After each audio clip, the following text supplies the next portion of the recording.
Belə bir şey elədik. Belə bir şey alındı. Gəlin sizə də bunu göstərim. Çox mükəmməl olar inşallah. Çünki burada alın tərim var. Məncə fərqli bir şey yoxdur.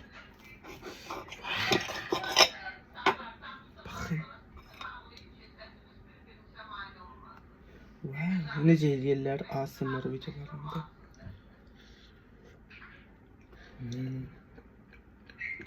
Yaxşıdır. Mən ondan nə qatdım? Un qatdım. 2 yumurta. Deməli 4 xörək qaşığı un qatdım. İçinə istədiyiniz qədər şokolad qoya bilərsiniz. Sonra qarğıdalı unu qatdım.